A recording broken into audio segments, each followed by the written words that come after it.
सिक्किम हिमालय की आंतरिक पर्वत श्रृंखला का एक हिस्सा है और यह भारत के सबसे छोटे राज्यों में से एक है। यह देश के पूर्वोत्तर भाग में स्थित है, जहां दक्षिण से यह पश्चिम बंगाल से घिरा हुआ है तो दक्षिण पूर्व में भूटान से, पश्चिम में नेपाल और चीन के तिब्बत स्वायत्त क्षेत्र में उत्तर पूर्वी हिस्से पर स्थित है। यह पर्यटकों का काफ़ी पसंदीदा स्थान है क्योंकि यहाँ पर सुंदर पहाड़, गहरी घाटियाँ और जैव विविधता है। सिक्किम का सबसे बड़ा शहर है गैंगटॉक। वह शिवालिक की पहाड़ियों पर लगभग 5500 फीट की ऊंचाई पर स्थित है। दुनिया का तीसरा सबसे बड़ा पर्वत कंचनजंगा को भी गैंगटॉक से देखा जा सकता है। तो यह थी सिक्किम की विशेषताएं। अब सवाल यह है कि हम आज के दिन सिक्किम के बारे में क्यों बात कर रहे हैं।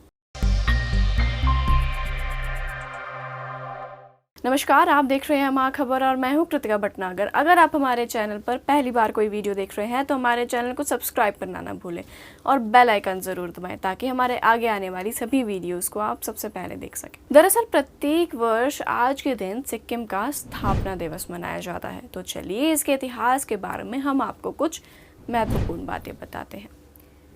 देखा जाए तो सिक्किम का राजनीतिक अतीत है जिससे कई महत्वपूर्ण घटनाएं हुई हैं जो आदिवासी शासकों, ब्रिटिश सत्ता और इस राज्य के भारत में शामिल होने से संबंधित है। जब तक लेप्चाओं ने सिक्किम में सत्ता हासिल नहीं की थी तब तक इस राज्य में मौन, नाउ और चांग का शासन था। यहाँ पर सबसे प्रमुख साम्राज्य चोंगयांग का था।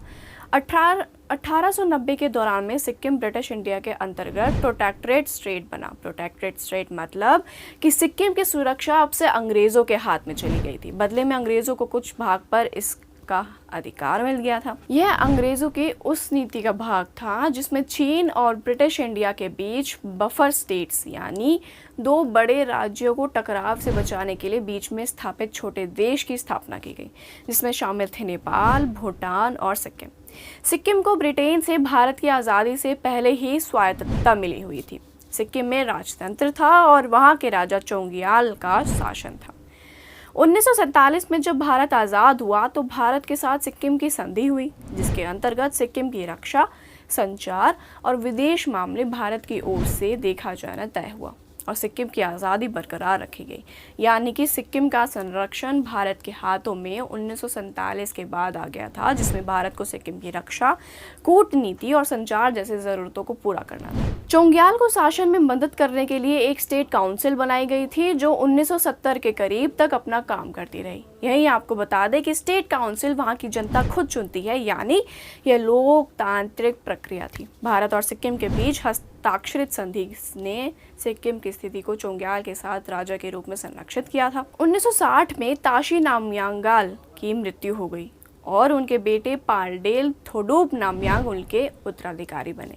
1970 के शुरुआत तक राज्य में राजनीतिक उथल पुथल चलती रही, जिसके कारण राजशाही को हटाने और लोकतांत्रिक व्यवस्था की स्थापना की मांग वहां की जनता करने लगी थी। अंत में 1970 में सिक्किम दरबार के खिलाफ व्यापक रूप से आंदोलन शुरू हो गया और इस प्रकार वहां पर प्रशासन का पूर्ण रूप से पतन हुआ। आइए देखते हैं कि ये पतन कैसे हुआ था। दरअसल भारत सरकार ने मुख्य प्रशासक श्री BS दास की नियुक्ति करके राज्य में समानता लाने की कोशिश की। चोंग्याल और सरकार के बीच टकराव की ओर अग्रसर घटनाओं ने सिक्किम को 16 मई 1947 को भारतीय संघ का पूर्ण 22वां राज्य बनने का कारण बना दिया। चोंग्याल संस्थान को बाद में समाप्त कर दिया गया। यही आपको बता दें कि 1975 में सिक्किम की स्थिति को बदलने के लिए काजी दोरजी ने सिक्किम को भारत में शामिल करने की सिफारिश की थी। सिक्किम को भारत का 22वां राज्य बनाने के लिए 23 अप्रैल 1975 को लोकसभा में संविधान संशोधित विधेयक को पेश किया गया, जिसे 211 के मत से पास कर दिया गया।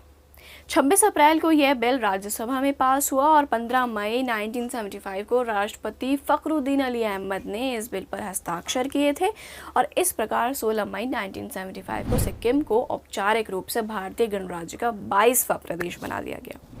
सिक्किम भारत का अंग बनने के साथ नामयांगाल राजवंश का शासन हमेशा के लिए खत्म हो गया और 1982 में चोंग्याल की कैंसर से मृत्यु हो गई। दोरजी वहाँ के मुख्यमंत्री बने थे।